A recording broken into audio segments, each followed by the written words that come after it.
पर सबसे ज्यादा असर मौसम का पड़ता है और उसके बाद कीट पतंगों और बीमारियों का। अगर इन दोनों समस्याओं को हटा दिया जाए तो न सिर्फ किसानों की आधी चिंता दूर हो जाएगी बल्कि उनकी कमाई में भी जबरदस्त इजाफा होगा। हालांकि इन समस्याओं को हटाना किसी दिवा स्वप्न की तरह लग सकता है, लेकिन जरा सोचिए अगर ऐसा हो जाए तो। नमस्कार, आप देख रहे हैं दूरदर्शन किसान कार्यक्रम कृषि विशेष में आप सभी का स्वागत है। मैं हूं आपके साथ मोनालिसा। कृषि विशेष में आज हम आपके लिए लेकर आए हैं एक ऐसी तकनीक जो आपकी फसलों को न सिर्फ कीट पतंगों से बचाएगी बल्कि मौसम की मार से भी। और इस तकनीक का नाम है संरक्षित खेती।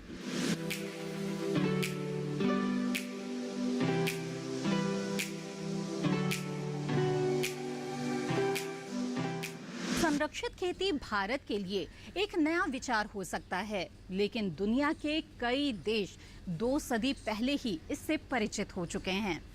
कार्यक्रम में सबसे पहले आपको दिखाते हैं एक विशेष रिपोर्ट जिसमें आपको संरक्षित खेती से जुड़ी हुई कई खास और रोचक जानकारियां मिलेंगी। साथ ही आप इसके इतिहास के बारे में भी जान पाएंगे। संरक्षित खेती एक ऐसी तकनीक है जो फसल उगाने के लिए एक नियंत्रित वातावरण प्रदान करती है। ऐसा वातावरण जो स्वस्थ और सुरक्षित उत्पादन के लिए फसलों को जैविक और अजैविक खतरों से हिफाजत कर सके। इस तरह की परिस्थितियां खुले आसमान के नीचे संभव नहीं है, बल्कि हमें ऐसी बंद संरचनाएं बनानी होंगी जहां हम फसल की जरूरत के हिसाब से वातावरण को ढाल सके। संरक्षित खेती को आप ग्रीन हाउस के अलावा net house, low tunnel, high tunnel, plastic mulching और मिस्ट चैम्बर यानी धुंध कक्ष में कर सकते हैं। ये संरचनाएं गर्मी, सर्दी, हवा, बरसात और बर्फबारी से फसलों को सुरक्षित रखती हैं। सबसे फायदे की बात यह है कि संरक्षित वातावरण में लगभग पूरे वर्ष तक फसल ली जा सकती है, जिनकी लेने की संभावना खुले वातावरण में कम है। अगर हम कुछ देश के कुछ हिस्सों की बात करें, चाहे वो पहाड़ी भाग जहाँ पे जैसे कि लेह लद्दाख, जम्मू कश्मीर और हिमाचल प्रदेश हैं, वहाँ पे लगभग 5 से 6 महीने बर्फ़ की वजह से पूरी तरह से हर चीज़ बंद हो जाता है और वहाँ पे खेती करना, खासकर सब्जियों की खेती करना बहुत ही दुर्लभ हो जाता है, यानी कि बहुत ही दिक्कत होती है। इसी तरह से अगर हम डेजर्ट में बात करें, पश्चिमी राजस्थान और गुजरात के भाग, जहाँ पे बहुत ही आपके समर में यानी कि गर्मियों की दिनों में वहाँ पे तापक्रम 50 डिग्री तक चला जाता है। 50 डिग्री सेल्सियस में कोई भी फसल 40 डिग्री सेल्सियस के ऊपर जो है ले पाना बहुत ही मुश्किल है। ऊपर से इनमें ऐसी दशा में पानी भी बहुत वाष्पोत्सर्जन की वजह से पानी का बहुत ह्रास होता है और दूसरी तरफ जो है पानी की कमी होती है शुष्क क्षेत्रों में, तो ये बहुत ही चैलेंजिंग हो जाता है। और परंतु संरक्षित वातावरण में अगर खेती करते हैं तो वहाँ पे कम पानी में और कम जगह में और बहुत विपरीत वातावरण में भी बहुत सफलतम सब्जी उत्पादन जो है संरक्षित वातावरण में यानी कि पॉली हाउस या ग्रीन हाउस जिसे कहते हैं या नेट हाउस, इनमें लिया जा सकता है इनका उत्पादन। यहाँ ये बताना भी जरूरी है कि संरक्षित संरचनाओं में सभी तरह की फसलों को उगाना मुमकिन नहीं है। ये चुनिंदा सब्जियों, फलों और फूलों के लिए ही बनी है। छोटे और कम आयतन वाले पौधे ही इसके लिए उपयुक्त है। सब्जियों में आप टमाटर, शिमला मिर्च, खीरा, पत्ता गोभी, फूल गोभी और ब्रोकली के अलावा हरी प्याज, सेम, मटर, चुकंदर, मिर्च, धनिया, बैंगन, स्क्वैश, भिंडी, करेला, शलगम, मूली, गाजर, अदरक, मिर्च, लौकी और तोरी उगा सकते हैं। फूलों में गुलाब, गुलदाउदी, orchids, fern, lily, gerbera, begonia, tulip और डेजी को बो सकते हैं। जबकि फलों में स्ट्रॉबेरी, अंगूर, आलू बुखारा, आड़ू, केला, पपीता और खुमानी लगाए जा सकते हैं। जब संरक्षित खेती में अगर आ रहे हैं, वहाँ पे पानी एक बहुत ही इम्पॉर्टेंट फैक्टर है। इसकी गुणवत्ता और इसकी उपलब्धता दोनों ही बहुत अच्छी होनी चाहिए। गुणवत्ता की बात करें तो जो इलेक्ट्रिकल कंडक्टिविटी होती है वो जो है पानी की, वो अगर 0.5 से कम है तो बेस्ट क्वालिटी है। अगर 0.5 से 1 तक है तो बढ़िया है, लेकिन 1 के ऊपर है तो किसान भाइयों को थोड़ा सजग रहना चाहिए। उसके लिए जो किसान भाइयों को कम से कम जो है रेन वाटर हार्वेस्टिंग पॉन्ड की व्यवस्था करें, जिसमें जो है आपको सप्लीमेंट्री इरिगेशन आपको उससे पानी से दें या उसके साथ में मिक्स करके देंगे जो आपका ग्राउंड वाटर है और उसके साथ में जो है आपका पॉन्ड वाटर, तो आप 1.5 EC तक आप दे सकते हैं। और क्योंकि अगर इससे ज़्यादा अगर इलेक्ट्रिकल कंडक्टिविटी का पानी है तो उससे उस पर जो है पौधों पर तो विपरीत प्रभाव पड़ेगा, साथ ही साथ ज़मीन पर भी विपरीत प्रभाव पड़ेगा और लंबे समय तक उत्पादन अच्छा बेहतर नहीं लिया जा सकता। हमारे किसान करीब 92% पौधे खुले मैदानों में उगा रहे हैं, लेकिन कुछ इलाकों में जलवायु की परिस्थितियां खुले आसमान के नीचे खेती करने की इजाजत नहीं देती, खासतौर से अत्यधिक सर्दी और अत्यधिक गर्मी वाली जगहों पर। ऐसे इलाकों में फसलें उगाने के लिए ही 19वीं सदी में संरक्षित खेती अस्तित्व में आई। ऐतिहासिक तथ्यों से पता चलता है कि फ्रांस और हॉलैंड में सबसे पहले संरक्षित संरचनाओं के अंदर कृषि उत्पादन शुरू हुआ। दूसरे विश्व युद्ध की समाप्ति के बाद पश्चिमी यूरोप के ठंडे देशों में ग्रीन हाउस तकनीक को गति मिली।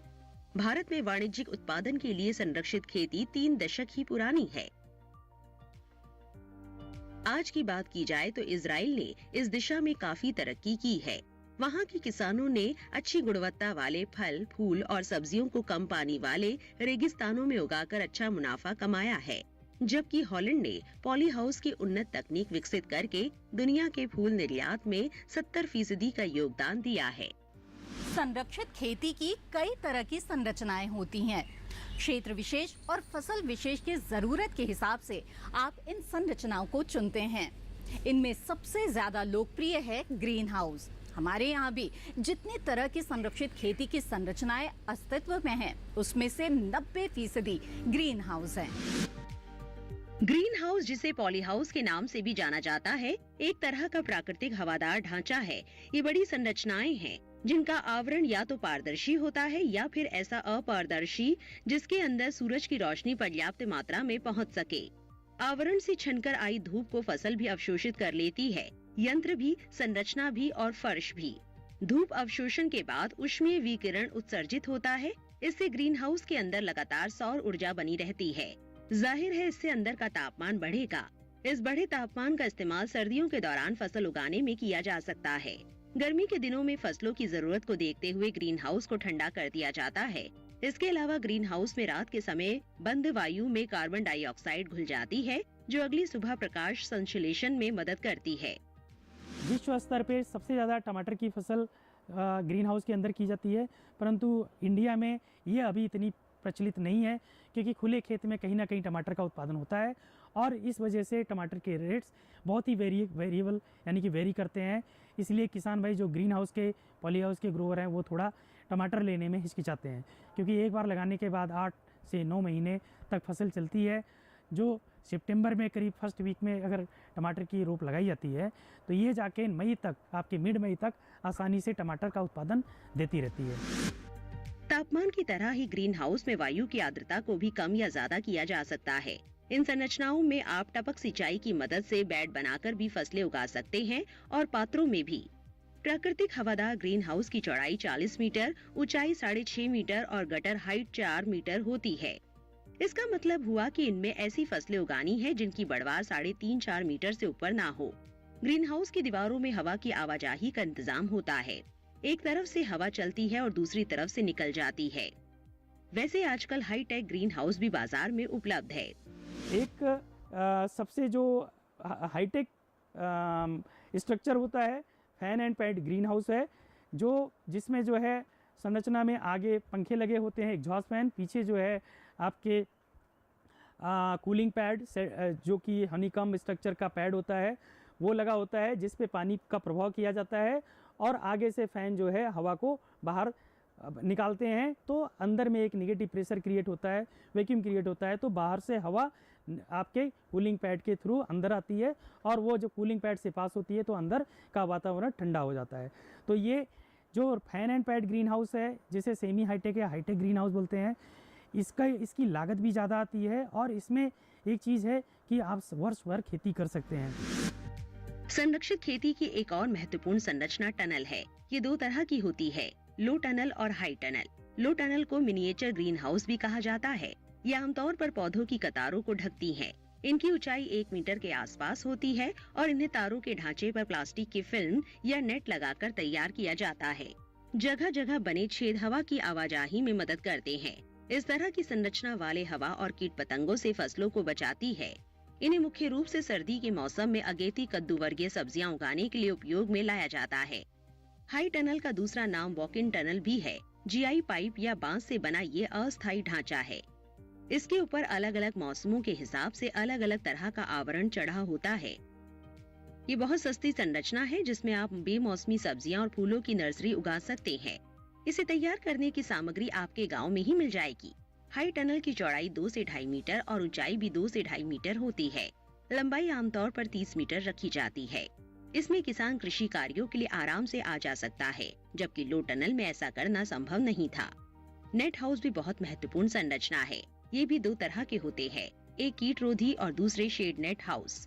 कीट रोधी नेट हाउस स्थायी भी होते हैं और अस्थायी भी। इनकी बनावट भी कई तरह की हो सकती है। ये वॉक इन टनल जैसे भी हो सकते हैं जिनके एक सिरे पर डबल डोर लगा हो।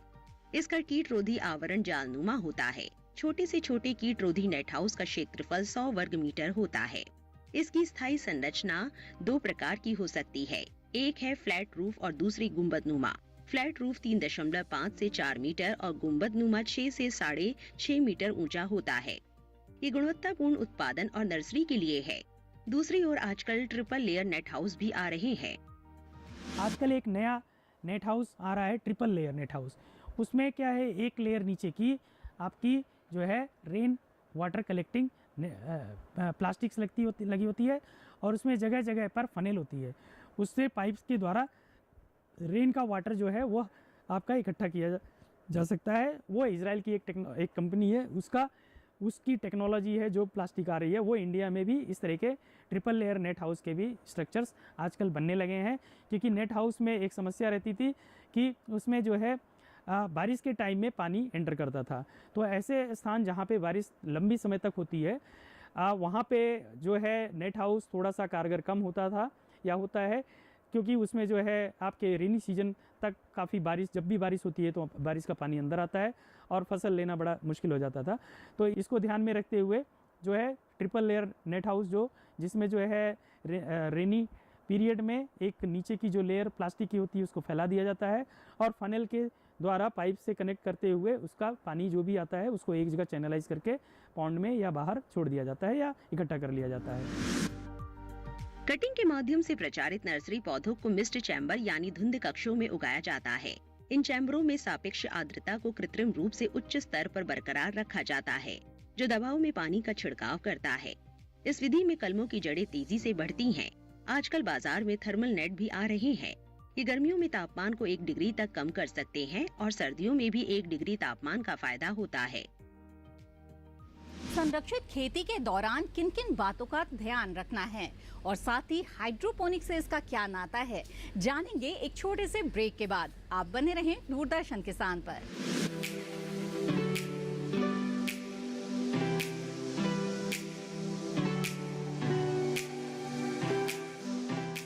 रोज सब्जी का स्वाद बढ़ाए और घर वालों का प्यार पाए। गोल्डी सब्जी मसाले, जहाँ जाए रिश्ते बनाए, गोल्डी मसाले।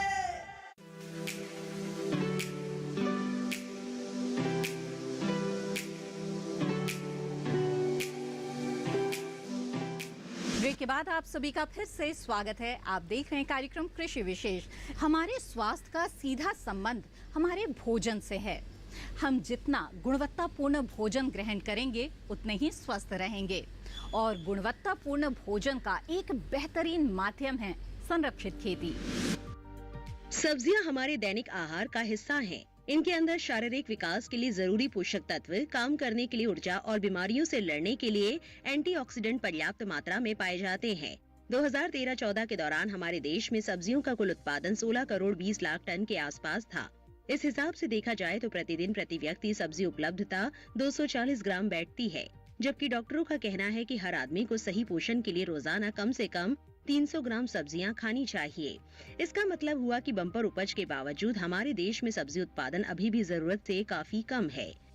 बढ़ती आबादी के मद्देनजर विशेषज्ञ इस नतीजे पर पहुंचे हैं कि प्रति व्यक्ति प्रतिदिन 300 ग्राम सब्जी उपलब्ध कराने के लिए 2013-14 के मुकाबले 2025 तक इनका उत्पादन 2 गुना करना होगा। घटती जोत की वजह से इतनी पैदावार बहुत मुश्किल प्रतीत हो रही है। ऐसे में हमें वो तरीके अपनाने होंगे जो कम जगह में बहुत ज्यादा पैदावार देने वाले हो। संरक्षित खेती ऐसी विधा है जहाँ पे संरक्षित वातावरण में, यानी कि चाहे वो नेट हो या प्लास्टिक का ग्रीन हाउस हो या और भी अलग net house, insect proof net house, उसमें अलग अलग तरीके के आपकी संरक्षित संरचनाएं हैं जिसके अंदर जो है खेती की जाती है। इसमें फ़ायदा ये है कि एक छोटे स्थान पर इसको बनाया जा सकता है और इसके अंदर करीब 5 से 10 गुना तक उत्पादकता, यानी कि उत्पादन जो आपका 1 एकड़ खेत में समझिए कि अगर 10 टन कोई टमाटर की फसल ले रहे हैं तो 1 एकड़ खेत में ही अगर हम संरक्षित खेती यानी कि पॉली हाउस या नेट हाउस के अंदर में करते हैं तो वो उत्पादन जो है आपका करीब जो है 80 से 100 टन प्रति एकड़ तक जा सकता है अगर अच्छे से उसको करते हैं। इसी तरह खीरे की बात हुई। खीरे में जो मिनी कुकुम्बर यानी कि जिसे हमें इंग्लिश खीरा कहते हैं, उसकी खेती बहुतायत से हमारे देश में हो रही है। उसकी उत्पादन जो है उसका करीब 10 गुना तक जो है खुले खेत की अपेक्षा में आपके संरक्षित वातावरण में लिया जा सकता है।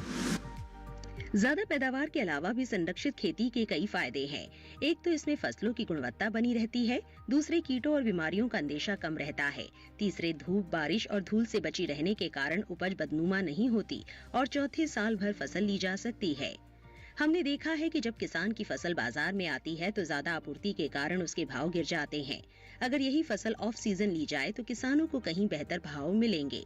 संरक्षित खेती ऑफ सीजन फसल उगाने का सबसे बेहतरीन तरीका है और हाँ, इसमें पानी की बहुत ज्यादा बचत होती है। खुले खेत में अगर 1 किलो टमाटर उगाने में आमतौर पे किसान 250-300 लीटर पानी तक बहा देता है, यानी कि 300 लीटर पानी 1 किलो टमाटर उत्पादन करने में जाता है खुले खेत में। परंतु अगर इसे संरक्षित वातावरण में, चाहे वो जो है प्लास्टिक का ग्रीन हाउस हो या नेट हाउस हो, वहाँ पे ये मांग 35 से 40 लीटर प्रति किलोग्राम उत्पादन के पर होती है।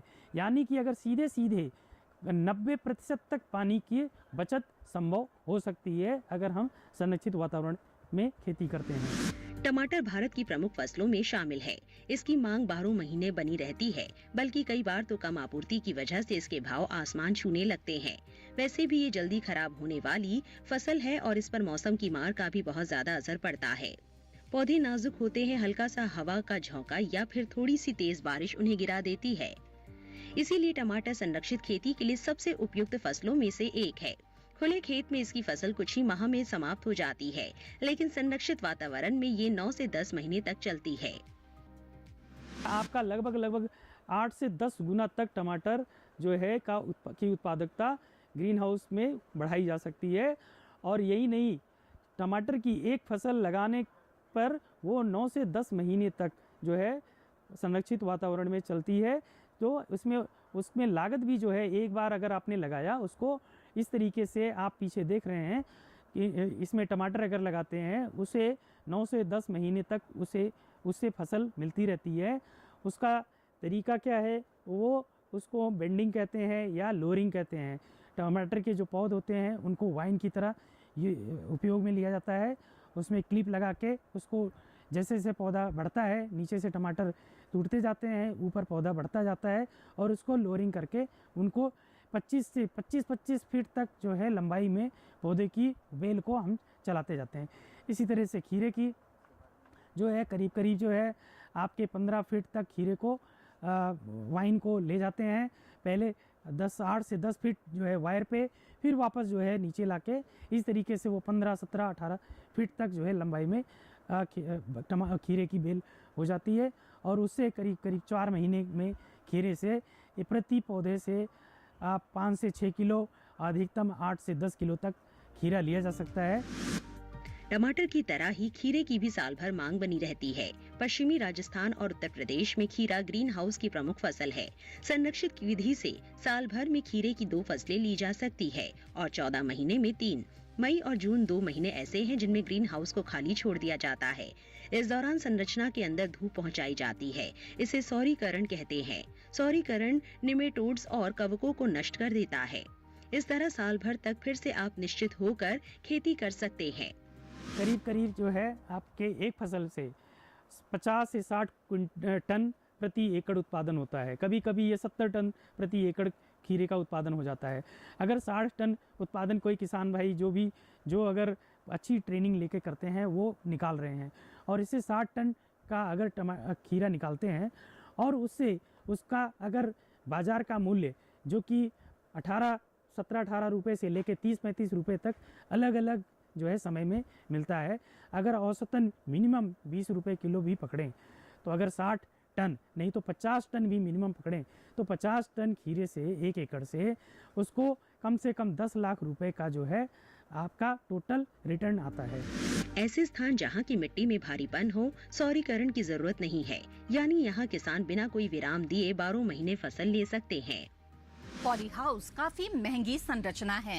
एक आम किसान के लिए इसे लगवाना काफी मुश्किल भरा काम हो सकता है। किसान संरक्षित खेती का लाभ ले सके, इसके लिए सरकार ने पॉली हाउस लगवाने के लिए किसानों को सब्सिडी देने का इंतजाम किया है। अभी की अगर हम बात करें तो 1 एकड़ जमीन पर ग्रीन हाउस लगवाने के लिए 38 से 40 लाख रुपए की जरूरत होगी। किसी भी किसान के लिए इतनी रकम जुटाना आसान नहीं है। कृषि और किसान कल्याण मंत्रालय इस बात को अच्छी तरह जानता है। यही वजह है कि वो ग्रीन हाउस पर 50% तक की छूट दे रहा है। ये छूट सामान्य वर्ग के किसानों के लिए है। इसके अलावा राज्य सरकारें भी अपनी तरफ से सब्सिडी दे रही है। इस तरह सामान्य वर्ग के लिए ही अगर केंद्र और राज्य सरकारों की सब्सिडी को मिला दिया जाए तो कुल छूट 75 से 80% तक हो जाएगी। एक किसान क्या करता है, किसान अपने खेतों में फसलों का उत्पादन करता है, हॉर्टिकल्चर क्रॉप्स का उत्पादन करता है, लेकिन उसके बाद उसको प्रसंस्करण कैसे किया जाए जिससे उसका अधिक दाम मिले, इसके विषय में वो जागरूक नहीं है। तो जो कुछ अच्छे किसान हैं, जो कुछ पैसे वाले किसान हैं, जो उनकी आर्थिक स्थिति बहुत अच्छी है, उनके लिए भारत सरकार की भी कई स्कीमें हैं। जैसे सबसे बड़ी अच्छी स्कीम है पॉली हाउस। पॉली हाउस जो है 500 वर्ग मीटर से लेकर के 4000 वर्ग मीटर तक की क्षमता का लगाया जाता है और इसमें 50% अनुदान सरकार देती है। मान लीजिए कि 4000 वर्ग मीटर के पॉली हाउस में लगभग 37 लाख रुपए खर्च आता है, तो उसका 50% अनुदान आपको पॉली हाउस लगाने के बाद आपको दिया जाएगा। इस पॉली हाउस में आप सब्जी जैसे शिमला मिर्च, टमाटर, खीरा आदि कर सकते हैं। इसके साथ ही यदि आप उसमें फूल लगाना चाहें, गुलाब, जरबेरा, ग्लेड लगाना चाहें, तो उसके लिए भी सरकार आपको प्लांटिंग मटेरियल पर भी आपको 50% सब्सिडी का लाभ देती है। इसके अलावा यदि आप शीतगृह स्थापित करना चाहते हैं, शीतगृह स्थापित करने के लिए 35% सब्सिडी, लगभग 1 करोड़ 40 लाख की सब्सिडी भारत सरकार, उत्तर प्रदेश सरकार आपको देती है। और उत्तर प्रदेश के 58 विकासखंड ऐसे हैं जहां पर शीतगृह नहीं है, वहां पर सरकार 60 लाख रुपए अतिरिक्त यानी कि 2 करोड़ रुपए सब्सिडी का आपको प्रदान करती है। इस प्रकार हम देखते हैं कि भारत सरकार प्रसंस्करण क्षेत्र में भी लगातार जागरूक कर रही है किसानों को कि वो इसका कैसे लाभ ले सकते हैं। इतनी छूट मिलने पर किसान के लिए पॉली हाउस की स्थापना आसान हो जाती है। अगर आपको सब्सिडी चाहिए तो अपने आसपास के उद्यान अधिकारी से संपर्क कर सकते हैं। वैसे ऑनलाइन आवेदन की भी सरकार ने सुविधा दे रखी है। ग्रीन हाउस संरचना 15 से 20 साल तक चलती है, बस बीच बीच में प्लास्टिक बदलवाते रहना होता है। 4 साल में एक बार हमें पॉली हाउस की प्लास्टिक चेंज करनी होती है, तो साल भर में 1 लाख रुपए अगर निकालते जाएंगे और 4 साल में 4 लाख रुपए अलग रख दें तो 4 से 4.5 लाख रुपए में आपका पॉली हाउस रिपेयर हो जाता है। मेंटेनेंस के नाम पे इसमें प्लास्टिक चेंज करना होता है और नेट चेंज करना होता है, जो कि ज़्यादा खर्चा नहीं आता। बाकी संरचनाएँ जो हैं वो आराम से 15 से 20 साल तक जो है चलती हैं। हाँ, किसान भाई ध्यान रखें, जब भी पॉली हाउस या नेट हाउस बनाना है तो इसमें आने के पूर्व किसान भाई या कोई भी एंटरप्रेन्योर्स हमारे भाई वो जो है कम से कम 5 सक्सेसफुल जो भी पॉली हाउस या नेट हाउस के ग्रोवर हैं उनसे और 5 फेलियर से मिलें, तो ये समझें कि इनका सक्सेस होने का रीज़न क्या है या जो फेल हुए हैं उनका फेल होने का रीज़न क्या है, उसकी एनालिसिस करें। उसके आधार पर आप डिसाइड करें कि हमें इसमें जाना चाहिए या नहीं। भारत में अब स्वास्थ्य के प्रति जागरूकता बढ़ रही है। खासतौर से कोरोना के बाद लोग अपनी सेहत को लेकर काफी सजग हो गए हैं। भोजन हमारे स्वास्थ्य से सीधा जुड़ा है। इसी वजह से शहरों में स्वास्थ्यकर भोजन की ओर रुझान देखा जा रहा है। संरक्षित खेती लोगों को गुणवत्तापूर्ण आहार में कारगर साबित हो सकती है। वहीं हाइड्रोपोनिक और एयरोपोनिक आज के दौर की नई तकनीक है। संरक्षित खेती में इन विधियों का इस्तेमाल करते हुए और भी अधिक गुणवत्तापूर्ण फसल ली जा सकती है। जैसा कि आप देख रहे हैं, ये टमाटर की फसल है ग्रीन हाउस के अंदर। इसमें जो है टमाटर आमतौर पर किसान भाई एक प्लांट से एक तना लेते हैं, मेन लीडर सिस्टम, जो कि सिंगल लीडर लेते हैं। इसको अगर एक तना करेंगे तो सिंगल लीडर हो गया। परंतु यहाँ पे आप देखेंगे कि एक ही पौधे से दो बराबर पौधे निकले हुए हैं, यानी कि ये हमारा जो है डबल लीडर सिस्टम, यानी कि डबल स्टेम ट्रेनिंग सिस्टम है, जिससे उत्पादन जो है करीब करीब हम लोगों ने इसका असेसमेंट किया है। इसमें 30 से 40%, कभी कभी 50% तक उत्पादन सिंगल लीडर की अपेक्षा डबल लीडर सिस्टम में ट्रेनिंग करने से ये संभव हो पाता है। क्योंकि इसका जो साइंस है इसके पीछे वो ये है कि पौधे की अपनी एक क्षमता होती है, परंतु हमें वो क्षमता को उसको रियलाइज़ कराना पड़ता है। अगर हम सिंगल लीडर लेते हैं तो वो जो इसको पौधे को चाहिए भोजन के रूप में, जैसे पत्तियों में न्यूट्रिएंट वाटर जो प्लांट्स में जाता है, वो ट्रांसपिरेशन पुल के थ्रू जाइलम से होते हुए आपका न्यूट्रिएंट्स एंड वाटर जाता है। तो यहाँ पे एक ही तना है, वो फोर्स कर रहा है रूट को अपटेक करने के लिए वाटर और न्यूट्रिएंट। जबकि यहाँ जब दो हो जाएगा तो दो ट्रांसपिरेशन पुल पैरेलली चलेंगे, तो वो एक रूट पे प्रेशर डाल के न्यूट्रिएंट और वाटर ले रहे हैं, और उसकी वजह से आपका जो है उत्पादन उसी तरह से एक पौधे की बजाय जो आपका दो पौधा बन रहा है एक ही पौधे से, उत्पादन जो है आपका अच्छा इसमें संभव हो पाता है। इसमें जो है अगर साइज़ की भी बात करेंगे तो साइज़ भी कोई रिडक्शन नहीं होता है, क्योंकि नॉर्मली जो है जो इस वैरायटी जो 4266 है, इसका जो फल आता है वो करीब करीब जो है आपका 100 से 120 ग्राम के बीच में आता है नॉर्मल। तो वो जो है करीब यहाँ पे 100 ग्राम के आसपास में मेंटेन रहता है। तो इससे फल की गुणवत्ता में भी कोई जो है कमी नहीं आती है, बल्कि उत्पादन बढ़ता ही है। तो ये थी संरक्षित खेती से जुड़ी हुई कुछ बेहद ही अहम जानकारियाँ। हमें उम्मीद है कि कृषि विशेष का आज का अंक आपको जरूर पसंद आया होगा। अपने विचार आप हमारे साथ जरूर साझा करें। हमें आपके पत्रों का, आपके विचारों का इंतजार रहेगा।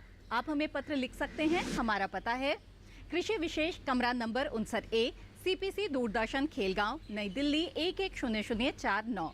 आप चाहें तो हमें ईमेल के जरिए भी अपने विचार भेज सकते हैं। हमारा ईमेल आईडी है ddkrishivishesh@gmail.com। इसी के साथ कृषि विशेष के आज के अंक में बस इतना ही। फिर हाजिर होंगे लेकर एक नया विषय, जानेंगे उसके तमाम पहलुओं के बारे में। तब तक के लिए दीजिए इजाजत।